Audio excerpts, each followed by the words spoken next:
Getting out the vote. I'm Adrienne Pedersen. Today on Up Front. Early voting starts Tuesday. I'll ask Milwaukee's elections director what she expects. That's coming up next on Up Front. Plus, getting souls to the polls. What happens in Milwaukee will change the nation and the world. Why some say Milwaukee's black community holds the future of the country in their hands. And missions accomplished. Wisconsin's Adjutant General on the extraordinary call of duty his soldiers have answered in 2020. Taking on the issues important to Wisconsin. This is Up Front with your host, Adrienne Pedersen. Thank you for joining us. We are just 15 days away from the election now, but the reality is voting is already well underway. In Wisconsin, absentee ballots have been arriving at local clerks' offices for weeks, and now early in-person voting starts Tuesday. So today on Up Front, what do clerks expect for early voting this year, and are they really ready to count the crush of ballots on November 3rd? We're asking the executive director of the Milwaukee Election Commission, Claire Woodall-Vogt, who's joining us now. Claire, a very busy time for you. Thank you for being with us. What are you expecting for early voting Tuesday? Yeah, so early voting starts on Tuesday, and we expect that we'll see a lot of voters who want to vote in person with their clerk's office. So we are expecting pretty high turnout. And I know that you wanted to use Miller Park and Fiserv Forum. You decided against it because you were concerned about legal challenges. And I heard you say you needed those additional sites to ensure voters had safe and full access to early voting. Well, you won't have them. So with the capacity issues, can you still ensure that safe and full access? We can certainly ensure that all early voting sites will be safe. We will have some capacity restraints at some of our sites. Some of our larger sites like Midtown won't have any trouble, but our smaller libraries, for instance, voters can expect a little bit slower process, or maybe just waiting outside instead of inside until it's their turn to vote. And speaking of that, we've been seeing some long lines for early voting in other parts of the country. How concerned are you that that could potentially happen here?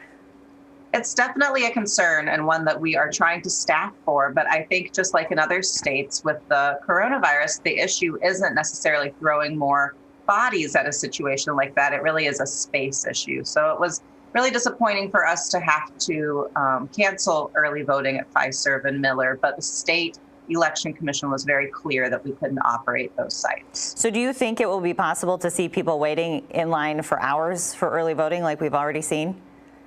We sure hope not. We've already had over a third of registered voters request absentee ballots by mail. And we also have 14 early voting sites for this election, which is 11 more sites than in the last presidential. So we hope that by having so many sites, we can actually kind of dilute the amount of congestion you're seeing at those early voting sites. And in terms of those absentee ballots returned so far, what are you seeing there? So we've issued over 125,000 absentee ballots, and we've seen just over 50% return their ballot. So if you're holding on to your absentee ballot at home, we'd encourage you, if you know who you want to vote for, there's no reason to delay in mailing it back to us. And you can track that on My Vote to make sure that we've received it back and have that peace of mind going into Election Day. And when it comes to election night, I mean, what will it look like in terms of getting results this year? Do you even know yet? So it's really hard to predict. We are in one of the few states whose legislature will not allow us to start counting before 7 a.m. on Election Day. That means we can't open a single envelope until 7 a.m. on Election Day. We are expecting to have over 175,000 ballots to be counted, and that process takes time. So we're hoping that we will have some results shortly after 8 p.m. of our absentee ballots, but it could be until the early hours of the morning. I've been telling people we will have final absentee results by the time the sun comes up on November 4th. And will you be releasing partial results or waiting until you have everything? So we use high-speed tabulators, which puts us in a very unique situation. There's only a few municipalities that have these higher speed tabulators. And one benefit is we would be able to offer partial results. We're just waiting on the Wisconsin Election Commission to kind of review what that process would look like and make a decision early this week. Some state Democrats, they want a special session. This is what you were talking about, to change state law to allow election officials to start counting the ballots early. A special session at this point seems very unlikely considering how close the election is. But going forward, beyond this election, how important do you think it is to get that law change? I think it's extremely important. You know, in previous elections, because we can't usually release any results until we have all absentee ballots counted, there's oftentimes upsets in the middle of the night once Milwaukee reports our absentee results. So the sooner we could start processing, the sooner we could have official results at the end of the night. And really, it's just a common sense thing to do. There are a lot of legal battles going on with this. The governor wants to allow absentee ballots that are postmarked by the election to be counted if they're received on or before November 9th. Are you in favor of that? Absolutely. You know, our state laws around elections are extremely confusing and inconsistent with reality. For instance, the deadline to apply for an absentee ballot by mail is the Thursday before the election. That's not a realistic deadline for us to process the request, mail it to the voter, and have them mail it back by Tuesday at 8 p.m. So it really sets a voter up for failure, you know, and human nature to wait to the last minute, especially when you're given a deadline. And you usually expect that deadline would be created to be realistic. And in this case, it's not. Do you have enough poll workers at this point?